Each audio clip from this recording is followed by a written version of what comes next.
Magandang araw po sa inyong lahat mga kababayan at welcome back dito po sa PNR. At ito nga mga kababayan, nasa thumbnail po natin na PBBM biktima. Uwadcom nagulat sa pag-attend ni Vice President Sara Duterte.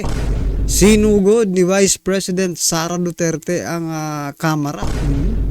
At Attorney Zulaika Lopez mga kababayan, ito po yung Chief of Staff ni Vice President Sara Duterte, nagsalita na sa kanya pong pinagdaanan, no?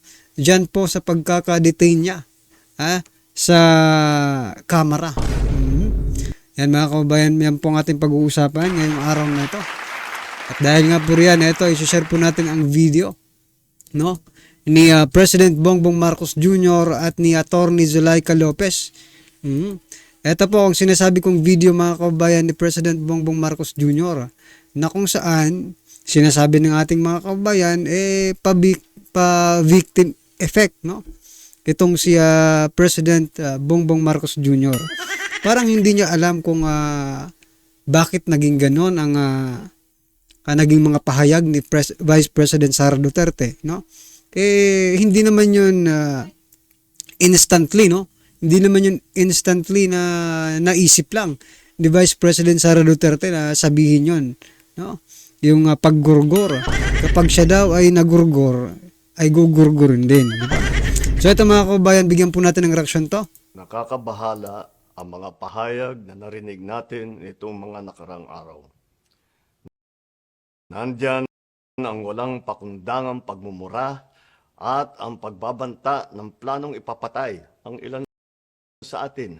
Kung ganun na lang kadali ang pagplano sa pagpatay ng isang presidente, paano pa kaya ang mga pangkaraniwan na mamamayan?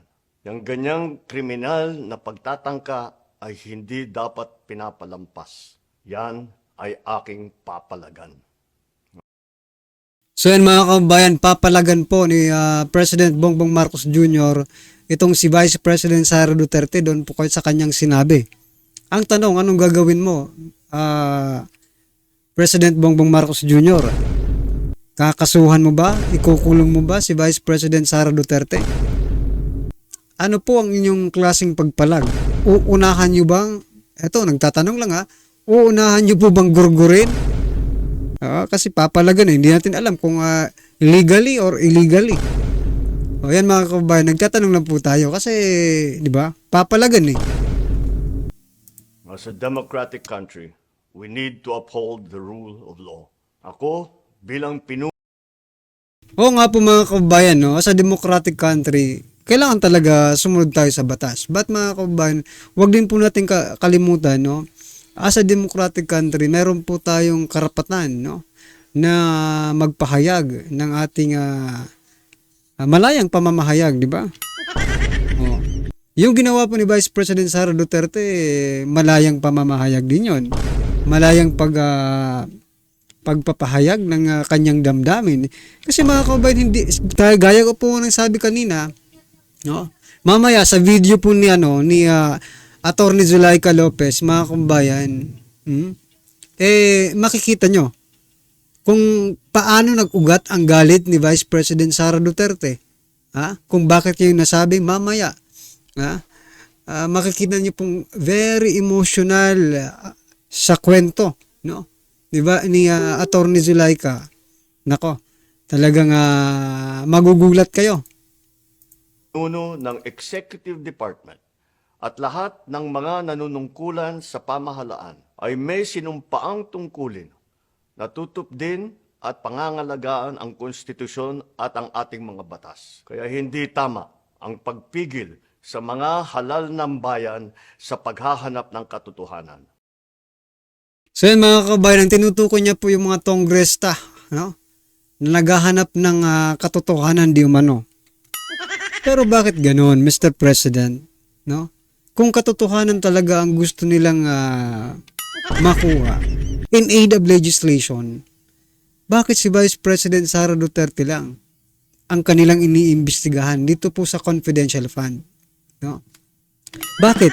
Lahat ba na merong mga departamento, agencies, no, pati kayo, opisina ninyo, Office of the President, no?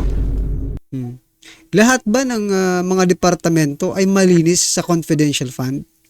Bakit po ganun? Yun po ang tanong eh. No?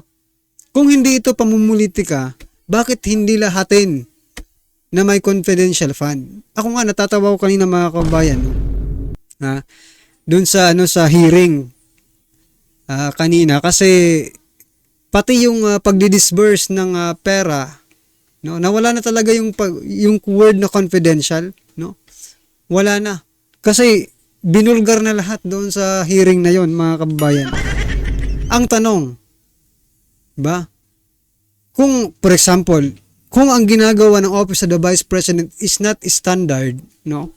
Kung for example lang hindi standard yung pag-disburse nila ng confidential fund, ano po ang standard? Ano po ang babasihan natin na ito yung standard? Kung hindi po tayo kukuha ng ibang department, no? Like for example, yung Office of the President, no? Kung talagang malinis yan po ang i-example ninyo. Ganito dapat ang standard, no? Ganito po dapat ang pag-standard na disbursement ng confidential fund. Pero wala eh. Walang nangyayaring ganon, no? Hindi natin alam na natin yan. Politically motivated nga. Hindi na sanang hahantong sa ganitong drama kung sasagutin lamang ang mga lehitimong katanungan sa Senado at sa House of Representatives. Ang katotohanan ay hindi dapat itokhang. Tapos na sana ang usapang ito kung tutuparin lamang ang sinumpaang panata na bilang lingkod bayan ay magsabi ng totoo at hindi hahadlangan. Imbis na diretsahang sagot, nililihis pa sa kwentong chicheria. Ano yung kwentong chicheria, mga kababayan? Eto no, mga kababayan. Hindi ko ramdam eh. Ewan ko lang sa inyo kung hindi po nakaka-connect si President Bongbong Marcos Jr., no? Hindi niya po natatamaan talaga yung puso ng sambayan ng Pilipino. Ewan ko lang sa akin lang kasi talagang DDS ako. For example, may nanonood dito na hindi DDS. Yung mga neutral lang, mga kababayan, no? Tanong ko po sa inyo, ramdam nyo ba? Ramdam nyo ba yung pagsasalitang mula sa puso talaga? Wala akong nararamdaman eh. Parang kumbaga, singaw. Singaw po. Yun po ang nararamdaman ko. Yan po ay opinion lang. Kasi yun po ang nararamdaman ko eh. Ay hindi ko ramdam yung kanyang pagsasalita, no? Unlike pag nagsalita si PRRD, talagang makikinig ka. Word by word, mga kababayan. I-absorb mo talaga. Kailangan makikinig ka every word kasi pag may na-miss kang word, pag nagsasalita si PRRD, pag may na-miss kang word, parang teleserye. Once na na-miss mo yung isang episode, parang ay bakit manghihinayang ka eh, di ba? Manghihinayang ka po pag na-miss mo yung isang word. Pero dito, kahit pakinggan ko kahit hindi ko ma-miss, kahit makinig ako ng word by word, mga kababayan, wala akong nararamdaman na yung talaga, yung sincerity ba? Hangad ko na matuldukan na itong mga pangyayaring ito sa parang matiwasay at magdadala sa atin sa katotohanan. 12 taon din ako nanungkulan sa magkaparehong kamara ng Kongreso. Batid ko ang kapangyarihan iginawad sa kanila ng taong bayan at ng ating konstitusyon.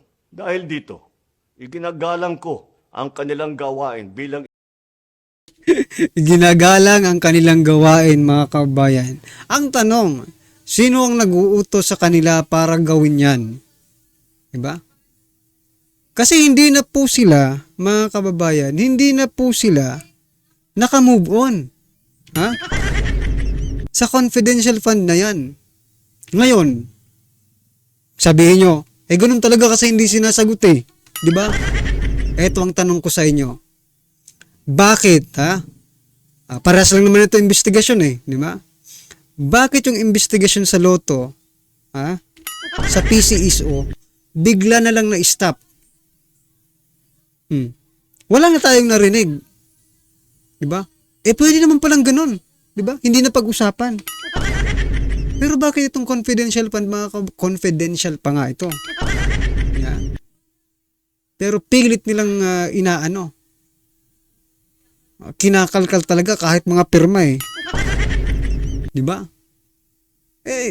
Ako okay naman ako diyan sa mga pirma na 'yan.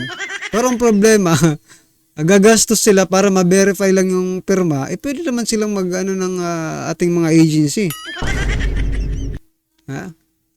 What I'm trying to point out mga kabayan, kung nagawa nga nila yung sa PCs o yung sa Lotto, nakalimutan na lang at mag-move on, no?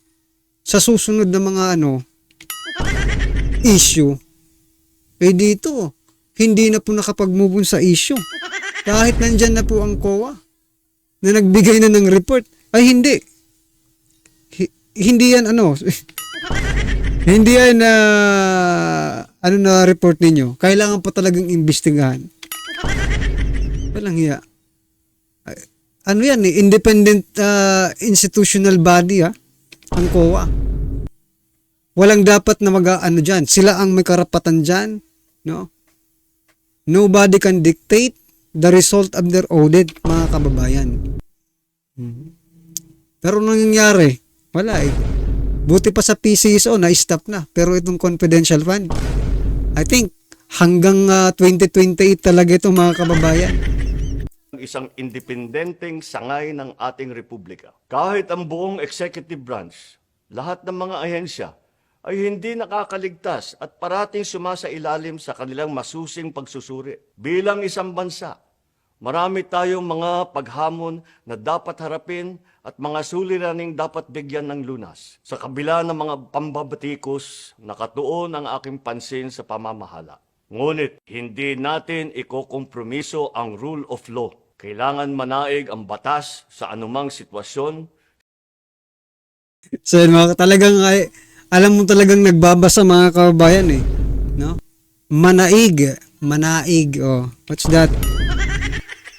Ako, I'm not pure Tagalog pero alam ko kung paano i-pronounce yung manaig. Di ba? Mananaig. Hindi manaig. Because you are just reading the script. So, yan. Wala sigurong pre-reading. Di ba? Before the actual. Eto ngayon. Well, anyway, opinion lang naman yan, mga kababayan natin, ha? And in relation doon sa sinasabi kong walang nararamdaman, it's not sincere, no? There is no sincerity.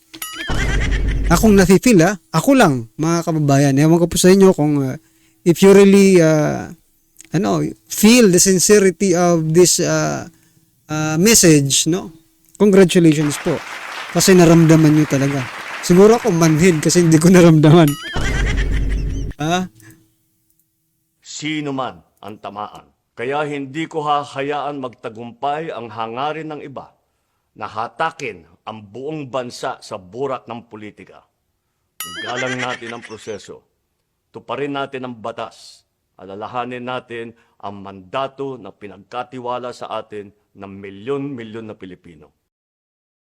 Speaking of milyon-milyon Pilipino, mas malaki po ang boto ni Vice President Sara Duterte, no? So yan mga kababayan, at speaking naman po sa pagsunod sa batas, no? Okay, file a case against Vice President Sara Duterte. Pero wag niyo pong kakalimutan, Mr. President, no? Na ang taong bayan ay nananawagan rin na kayo po ay magpa-hair follicle test. Di ba? Bago niyo po kasuhan si Vice President, bago po niyo gawin lahat-lahat ng mga legal ninyong hakbang patungo dito sa inyong sinasabing hindi nyo palalampasin to. Diba? Please naman, makinig naman kayo sa taong bayan. Ang sinasabi lang po namin, magpa-hair follicle test. Yun lang naman po. Whatever the result is, no? Ikaw pa rin naman ang presidente. Yun lang nga lang po, kailangan po magpa-hair follicle test kasi kahit anong sabihin nyo sa taong bayan, if it is, may bahid po ang inyong di ba? Itong pagpupulburon. Kahit anong sabihin nyo maganda, kahit anong sabihin nyo mabuti, no? Still, the all Filipino, not all, most of them, no, most of us, no? Tayong mga Pilipino, maging pro or anti, magkakaroon pa rin ng doubt, no? Sa mga sinasabi mo because you are still hanggang ngayon, no? Wala pa ring response. Oh, si Congressman Pulong nagpa-hair follicle test na po. But sa kampo po ninyo wala pa ni isang nagpa-hair follicle test. Si Nograles nagpa-hair follicle. Oh, pero dito po sa national wala pa po. Oh, sana magpa-hair follicle test muna bago po magano para mas paniwalaan po kayo ng taong bayan. Suggestion lang po kasi yun po ang nararamdaman ko as a Pilipino, di ba? Para mawala po yung doubt, no?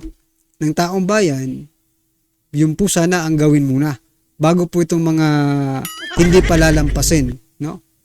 Okay, mga kabayan, palakpakan po natin si President Bongbong Marcos Jr. Pasensya na po sir at yan ay opinion ko lang po, no?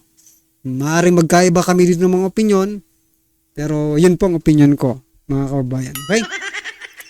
At eto na nga mga kabayan, sana napanood din po ito ni President Bongbong Marcos Jr. bago siya nagsalita ng kung ano-ano, di ba? Para malaman niya kung saan nag-udukat yung galit ni Vice President Sara Duterte. Eto, pakinggan po natin mga kabayan. I'm so scared because I'm sure they're going to break that door anytime now. Alam nyo, ginawa ko, tilagay ko yung country, yung double deck na bed, pinush ko sa door para hindi sila makapasok. I'm just a regular government employee. Really, I do not understand that entire, of whatever it is that is happening politically. I'm just a worker in the office of the Vice President. So I don't know why they're doing this to me. Because in this facility, the lock is outside. I mean, people can just go back. So we were parang surprised. What's that about? Kasi matutulog na kami, di ba? Tapos yun, suddenly they all came in, PNP, and then some other person in parang uniform. Lahat-lahat po sila dumating. And then they said they want to read me an order. I would not have pushed that bed by myself if I did not feel that I was being threatened. My life is being threatened. Alam niyo, I'm sure you saw in the hearing that my back hurts. I cannot parang lift anything. I cannot. But dahil natakot ako, I feared for my life. I really pushed that. They gang up on you. So yan mga kabayan, buti na lang naitulak niya, no? Yung katre doon sa pinto at walang nakapasok. Sino kaya ang gustong pumasok? Sabi niya PNP and some other personnels, di ba? Bakit sila gustong pumasok ng ganung hating gabi, mga kababayan? Sinasabi nga ni Sergeant at Arms Taas, di ba? Si Taas. Naalala niyo po yung pinag-uusapan natin kahapon? Sabi niya, pag 5 PM na, bawal nang bumisita. Pero ito, ating gabi, nilulusog pa.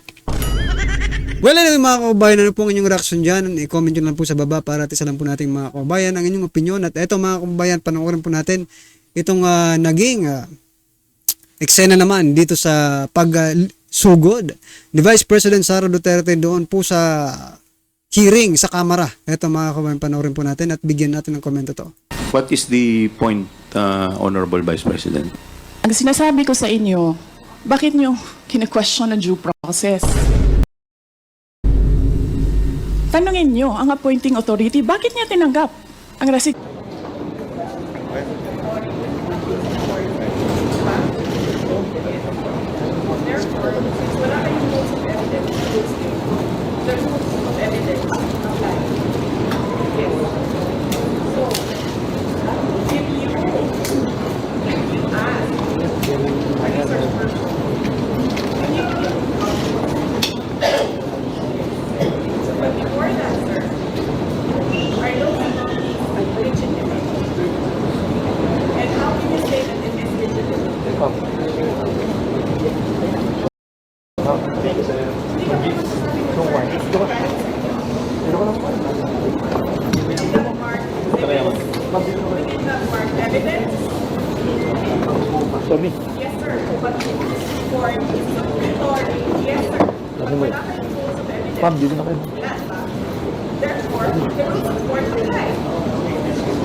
Sumingit agad sa ano eh, si Fernandez, no? Talagang lakas. Sige, sige. Ako bahala dito.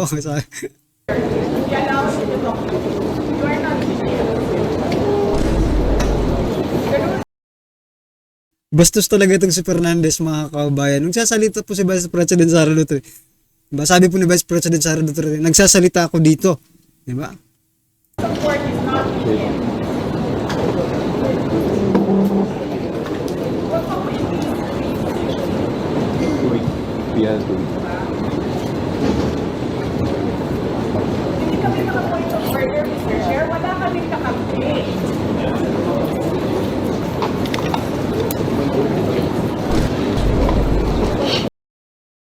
So yan, mga kababayan, hindi sila sabi ni Vice President Sara Duterte, hindi po sila makapag point of order kasi wala silang kakampi, no?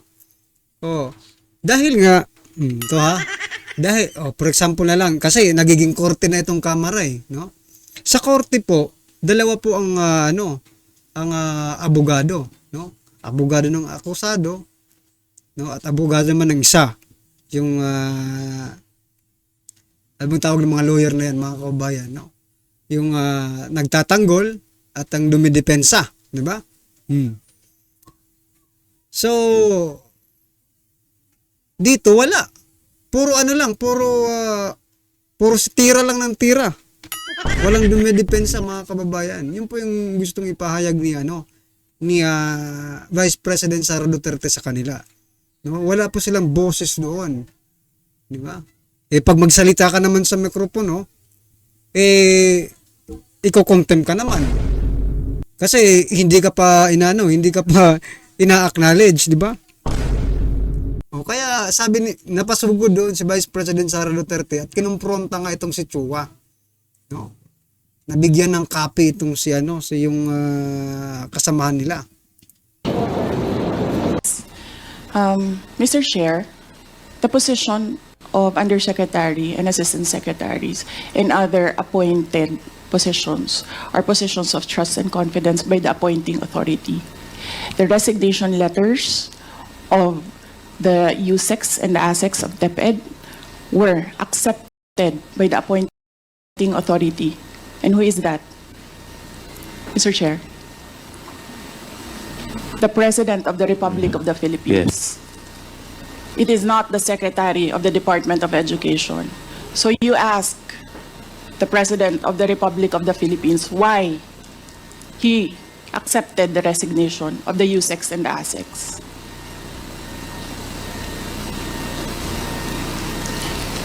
What is the point, Honorable Vice President? Ang sinasabi ko sa inyo, bakit nyo kine-question ang due process? Tanungin nyo ang appointing authority, bakit niya tinanggap ang resignation letter?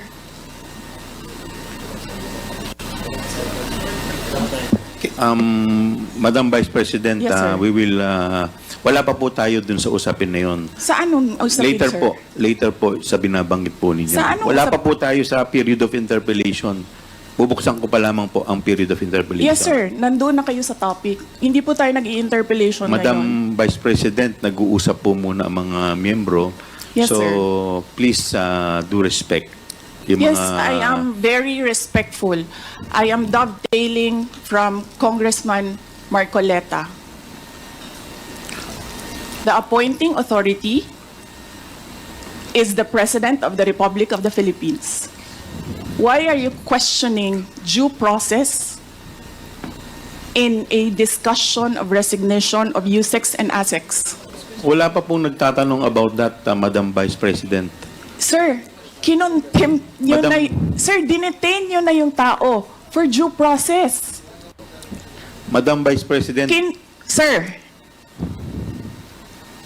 nasa loob ng detention ang tao because you questioned due process. Asaan ang explanation ng due process ninyo doon? Nasaan? Madam Vice Tinanong President, kita kanina. I'm sorry, sir. Tinanong kita kanina, sino ang appointing authority? USEC ng ASEC. Anong sagot mo? Secretary. Hindi mo pa po- alam. Hindi pa po ako nagsumasagot. Hindi mo.